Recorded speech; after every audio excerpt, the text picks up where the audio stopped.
Here. This video, I'm going to be talking about Samhain, aka Halloween. It's Halloween today. Happy Halloween, everybody. Merry Samhain. Um,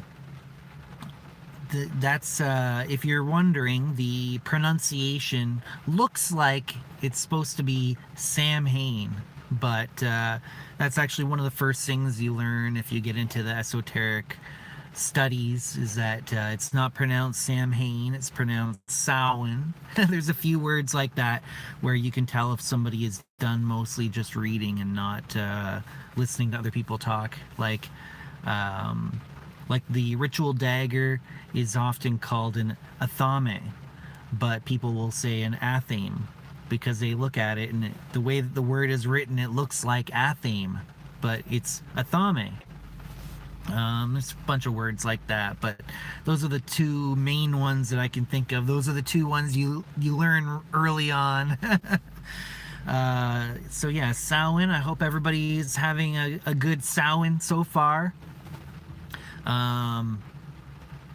Here in Toronto, it's raining like crazy, and apparently it's not going to stop. So all the kids are going to be out there with umbrellas and rain jackets over their costumes. So that kind of sucks, but you know, they're going to still go out and get candy from their neighbors and all that. So that'll be fun. My son will be waiting till I get home from work to go out, and until then he's gonna help my wife give out candy at the house. We've got the house decorated up. We got spider webs on the door and on the bushes and everything like that. We got a couple pumpkins. We got one of them carved out as a jack-o'-lantern, so that'll be super fun. And my son he decided he wanted to do this. He decided he's going to be Lucy, the demon from Disenchantment, for Halloween. So it's pretty fun. My wife is painting his face, and we already did a full dress rehearsal, you could say. We had a baby shower for my wife recently, and some of our family came, and some of our family that was close by came by, and Alexander, my son Alexander, Lex, we call him. He did the full outfit and had his face painted, and it looked really cool, and he had a lot of fun doing it. I don't know if I'll be dressing as anything. I probably not. I'll probably just go as my usual spooky self. But is anybody else doing anything special for Samhain? Now that's the traditional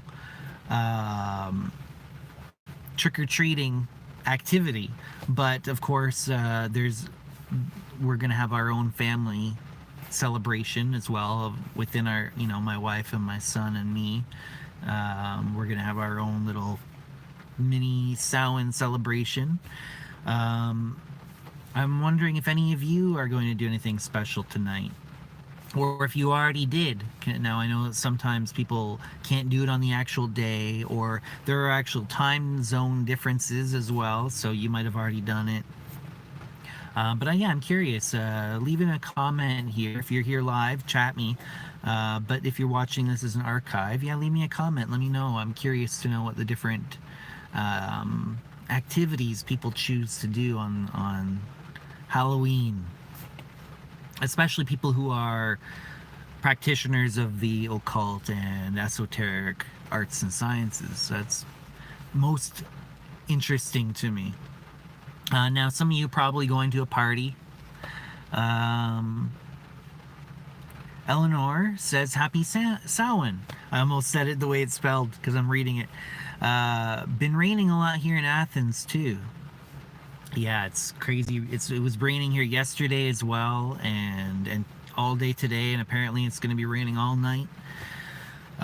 So, not the best for the kids, but I don't think that's going to stop them. They're going to go out there and get that candy. So now, one of the things that a lot of people will do on Samhain or near Samhain would be to do some kind of ritual where they honor the dead. Maybe their ancestors, or maybe other uh, spirits of the dead that they have developed a relationship with over the years, or even just recently, of course, but people that they are working with, dead individuals that they're working with. Um, they may not necessarily be ancestors, but that is a very common one that people will work with the ancestors. And I kind of, some of it is kind of blended to me because I feel like ancestor is almost like not just blood relatives, I think. And I mean, if anybody who has like a parent who isn't a blood relative to them would understand this, of course. But um, okay, Eleanor says here in Greece, Samhain isn't celebrated, but I'm half Irish, so I do. That's great. Yeah, I know that there's a lot of places in around the world that don't actually have this trick or treating kind of thing, but people who practice this stuff often will do something around this time of the year, regardless of whether or not there's a social uh, in their society, whether there's some sort of social celebration that happens or not. They'll do some sort of personal thing.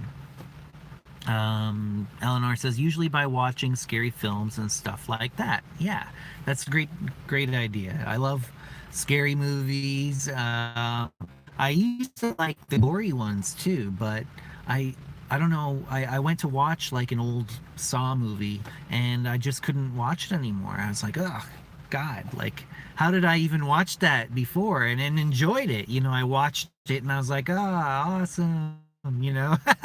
But then I didn't watch like a few years. Just I didn't see any that I wanted to watch, and then I went to go watch an old one, and I couldn't do it. I was just like anymore. But I do like scary movies, which doesn't necessarily mean gory. Gory is just more gross and visceral, I guess you could say. But scary movies I like, and I've always liked the ones that are genuinely scary, but also the ones that are corny, the ones that are kind of funny scary, where you just kind of laugh because it's ridiculous. But I've always liked both types of horror movies. The horror movies that are too ridiculous to actually be scary, but they're still fun. As well as ones that try and genuinely be scary or spooky or creepy or something. I like those ones too. But it's really hard to get me scared from a movie. So that is, it's hard for me to find. I'm trying to find a movie that actually scared me, and can't really think of a movie that actually genuinely made me afraid. I mean, it's a movie, right? But I guess you get caught up anyways, or some people do. I guess a movie that would be genuinely scary to me would probably be something that I could feel might actually happen, like something that is realistic and that I'm afraid might actually occur or might actually be occurring. Maybe some kind of conspiracy thing. That might be more scary to me than something with ghosts or whatever, because ghosts don't really scare me. Eleanor says, personally, I'm really into Carpenter's films when it comes to horror, but my favorite horror director is Dario Argento, although I enjoy the corny, tacky stuff. Yeah, I like John Carpenter has some really good stuff, which is interesting as well, and not just entertaining, but there's something behind it. There's like, oh, okay, that actually gives me some ideas, and that actually maybe even inspires me in some way, you know, some of those John Carpenter movies. Eleanor says horror films don't scare me either. Yeah, but they're still fun. You know, they're still enjoyable to me, even if they don't actually scare me. Sometimes I can get startled, like if it's, especially if it's in a theater where it's super loud and you're not expecting, and it can like, you know. But to me, that's not a genuine scare. It's just, oh yeah, you made me jump a little bit, but I'm not scared, you know?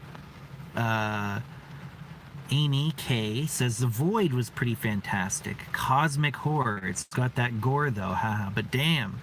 Yeah, I never saw that one. Maybe I'll check it out.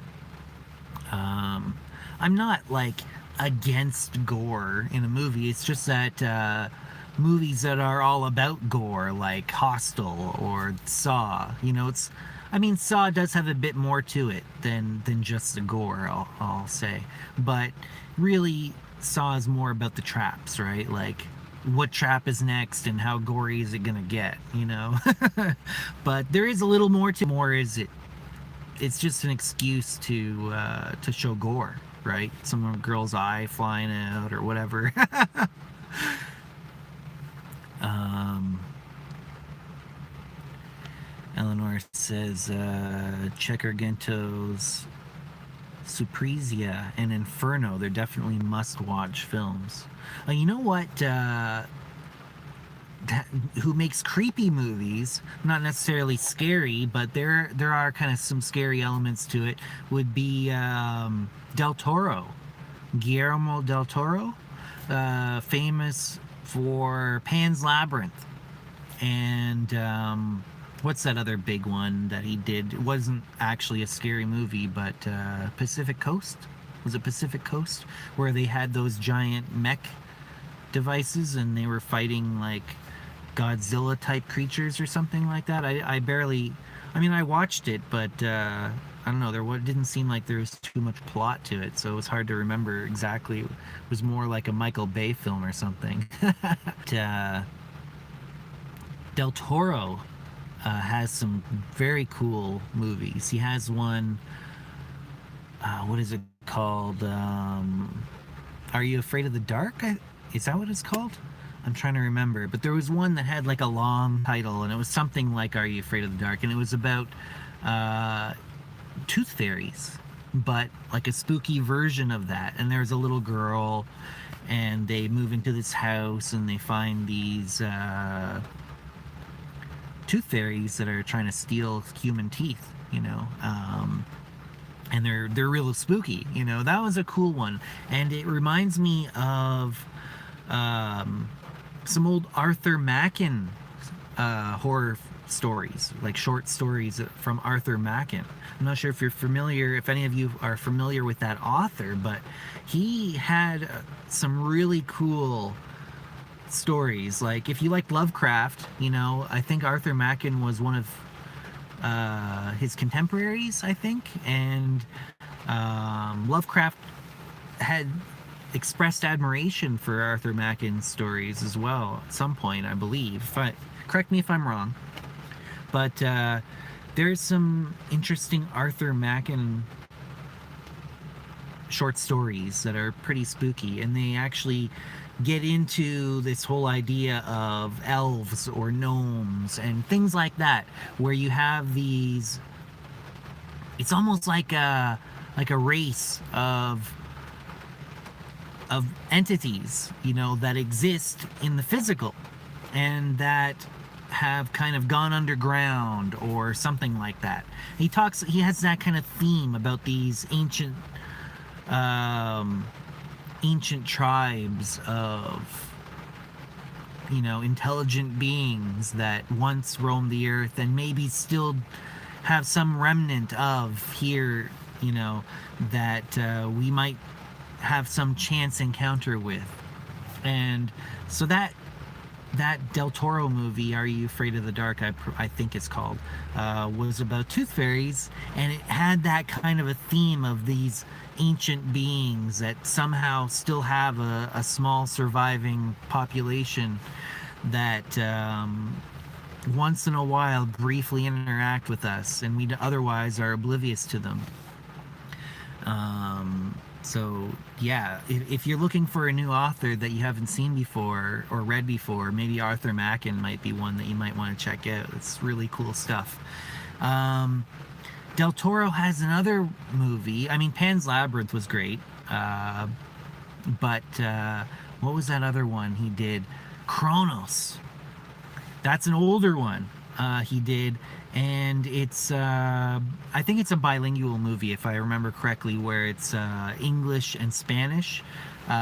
Sometimes you're speaking English, sometimes you're speaking Spanish. The guy who played Hellboy in Del Toro's version of Hellboy, Ron Perlman. Ron Perlman is in Kronos. Hellboy, of course, was a Del Toro movie as well. So Ron Perlman is an actor he likes to work with. But Ron Perlman is in this older movie that came before Pan's Labyrinth called Kronos, and it is so cool. It's got a lower budget, but the story is really amazing, and it's about this artifact that was hidden for a long time, and it was created by this alchemist. And I mean, you kind of I'm not really giving anything away here, but it turns you into a vampire. And there's a lot of details. It's not a very typical vampire story at all. It's a very unique and interesting and spooky vampire movie, which is, it's just so cool. And I recommend it to anybody who hasn't seen Kronos, by Guillermo del Toro. But yeah, that's a really good one. Let's see here. Okay, Luminous 33 has another couple words here that are often mispronounced, and I'm not sure if I'm going to mispronounce them or not if I read them. And well, I'm going to mispronounce this one because I don't know the pronunciation, but I'll just say Beltane. I'm not sure how that one's supposed to be pronounced. I assume it's not Beltane because that's how it looks like it's spelled, or it looks like how it's pronounced when you look at the word. I listen to creepypasta true stories on Halloween when I get home from the parade here in New York City. Blessings to you and yours. So thank you very much. Same to you as well, Luminous 33. Appreciate that. Yeah, how is Beltane supposed to be pronounced? Because I'm not sure. In any cases, oh yeah, the torture movie's purely for shock value. Not my thing either. Yeah, like Hostel, that movie, and there was a bit of a novelty to it when I first saw it, but I couldn't rewatch it. It's like there's nothing there for me to enjoy. Like, it's just watch somebody get tortured. Like, it was interesting when it was the first time I saw it, but Eleanor also says here, also my name's Oliver. Eleanor was my old D&D character's name. Y'all can mock me about this. I'll leave that to the rest of the people to come up with any jokes about that if they want. Yeah, I saw the avatar you're using, and it's what is that, Charles Manson? And then I saw Eleanor, and I thought, oh, maybe it's a girl who likes serial killers. But I guess it's a guy named Oliver. And I'm glad that you're here, Oliver. You were here right at the beginning. So yeah, Dungeons and Dragons. Yeah, like, I've never really played the tabletop Dungeons and Dragons before, but I did have some friends who occasionally would play tabletop role-playing games, and I did end up trying out Teenage Mutant Ninja Turtles tabletop RPG. And we just kind of quickly generated the characters. We didn't like get into this whole thing. It was just a one night event kind of thing. It was just a fun thing to do and try out. But we didn't have ongoing characters or anything like that. So we just kind of quickly generated the characters real fast and then played. And that was really the only time I ever played a tabletop RPG like that, in that style, where you say, okay, now I'm gonna do this, and then you have like the, what is it called, dungeon master or DM or game master, I think sometimes people call it, and then they say what the next like, okay, so now you have to roll the dice to see if whatever you move was successful or not, or whatever, right? That's the only time I ever played that. Is a one time, one night Teenage Mutant Ninja Turtle themed game, and it was really fun. But yeah, I don't know. I never really had a group of friends that were doing that regularly, that to play those with, and I just wasn't really exposed to it that much. But you know, it was the one that I did play was fun. I played plenty of role-playing games on consoles, like Sega Genesis. You know, back in the day, I loved that, and even still, like on PlayStation 4 or whatever. Oh, okay. Luminous 33 says Beltane is pronounced Beltena with an accent on Bell. Beltena. Like that, I imagine. Beltena. And today I learned something from Luminous 33. Thank you very much. Paul Frederick. Sup, brother? I'm doing okay. It's Samhain. I'm happy about that, although I'm here at work, but I arranged to get relieved early from my shift so I can go home a little earlier. So the next guy's going to come in for me early today, so I can go home and take my son out for trick-or-treating, and then when we get done that, then we can have our own kind of private celebration. Eleanor says, yeah, it's Manson. This YouTube account has been around since I was an edgy teen geek who was maybe a little too much invested in creepy stuff like serial killers. There's still plenty of people that are really into serial killers. You know, I find it interesting. You know, I find true crime, I find that fascinating. And I'll go on, you know, binges of true crime, you know, documentaries and such. There's this one YouTube channel that I like called Female Killers, and about 80% of the time it's a wife bumping off her husband or her boyfriend, usually for the money, but sometimes because she found somebody else and she doesn't want to give up. I mean, even then, it's still about the money, you know? She doesn't want to give up the money to leave to be with the new guy. She wants the money that she's got with the old guy and be with the new guy still as well. So she bumps off the old guy and tries to get away with it and keep the money, all the money, and be with the new guy. Sometimes she tricks the new guy into bumping off the old guy, and then she blames it on the new guy. Says, I didn't know. I didn't expect him to do that. And then that guy goes off to prison. Usually the woman does as well, but often not for as long. Even though she's the one that kind of arranged it. Although sometimes you're surprised. Sometimes you're surprised. But I find that one really interesting. They do really entertaining true crime on that one. But I don't, you know, obsess over specific serial killers or anything. I just find the whole genre interesting. I find it fascinating, and I find it's a look into the dark side of the human psyche in general.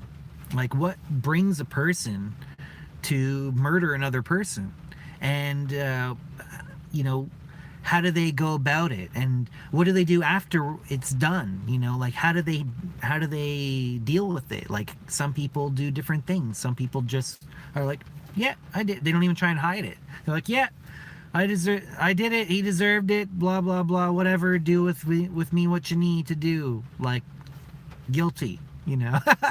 Other people think that they're real smart and they'll try and get away with it. Um, some people do get away with murder. You know, but increasingly less and less because of modern science, of course, like DNA, etc. Paul Fredericks is Sonic the Hedgehog. I did play Sonic the Hedgehog, all of them pretty much, Tails, and I even had that Knuckles cartridge. You could put the cartridge in, and then you could plug another cartridge in on top of it, and you could unlock extra like mini games and stuff. But yeah, I liked Sonic, but that wasn't what I was talking about with RPGs. I meant more like Fantasy Star. That one I must have played for hours and hours. What other RPGs were on Genesis? Can't remember. It was so long ago. I wish I still had that system. Oh, you know what game was amazing? Actually, it was a series of games for Sega. Was The Shining in the Darkness trilogy. I think you might as well. I don't know. There was more than 3, but there was Shining in the Darkness, which was like you would walk through a 3-dimensional dungeon, essentially, where it was like there were like, it was like a 3-dimensional thing, kind of like what's that game, Wolfenstein or something, but you would just go one room at a time. It wasn't just free flowing, you walk through first person shooter kind of thing, but it looked kind of like that, where it was all kind of box rooms, and you would go to the different room, and then you'd maybe have an encounter there, and then you'd have to defeat the monsters, and you might find there was, you know, item drops and things like that, and it was really cool. And then they came out with that same group or designers or whatever came up with another one called Shining Force. And then that one was even better. And it was kind of like chess, where you have a grid based battlefield, and each of your characters that you had on your team had a specific amount of moves you could make, a specific distance that they could go, and then take an action. Like they could attack if there was somebody close enough to attack when they stopped, or they could heal, or they could do a spell or something like that, or you could escape out and then come back and redo the battle again and escape out and redo it and keep building up grinding your levels, your experience points and things like that, and then move on to the next one when you thought you got enough experience points out of it. And then you'd travel to the next village or town, and sometimes there's encounters, but it was always that turn-based grid, kind of like chess, where you have each different character, but you could level up each character. And that was just endlessly fun for me. And they had Shining Force 2. And they also had Shining Force CD for Sega CD, which I had as well. And that was not quite as good as Shining Force 1 and 2. And here I'm talking about video games, but yeah, there were some old school games that I really liked. Okay, so let's see. Teresa Lycan says, Happy Halloween. Happy Halloween to you too. Luminous 33, some old school films are really scary. The original version of The Haunting is great. You know, I'm not sure if I saw that one or not. I'll check it out, and maybe I've seen it. I can't remember. Paul says, I know I played some RPGs on Genesis, but I can't remember the names either. Okay, I remember Warriors of the Eternal Sun. Ah, yeah. I knew about that game, but I never tried it, so I'm not sure. Also, Hecate is pronounced Ekate. First E sounds as in the E in elephant. Ekate. Ekate? Okay. Yeah, I know, well, a lot of times H's are relatively silent in a lot of words, and sometimes you don't know when it's silent and when it's not. I don't really have a heck of a lot of time left on this live stream here, but I do wish you all uh, an amazing pumpkin day, an amazing death day, you know, death contact day. The veil is thin today, and it's a good time for getting in touch with ancestors that have passed on, any of the spirits of the dead that you work with that may not be ancestors. Um, yeah, there was a few things that I wanted to talk about, and I ended up talking about video games instead.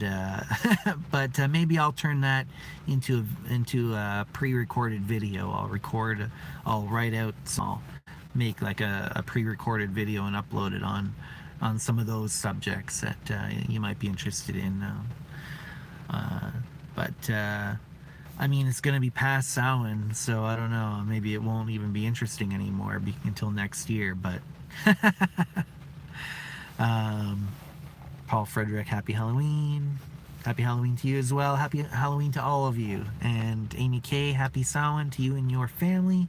And all of you in the chat. Yeah, everybody, thank you for popping on to this Carstream and spending a half hour with me here today on Samhain 2019. And may you all see through the veil to the depth that you wish, and gain some powerful insight into whatever you are seeking. And you know what? Until next time, everybody, stay lucid.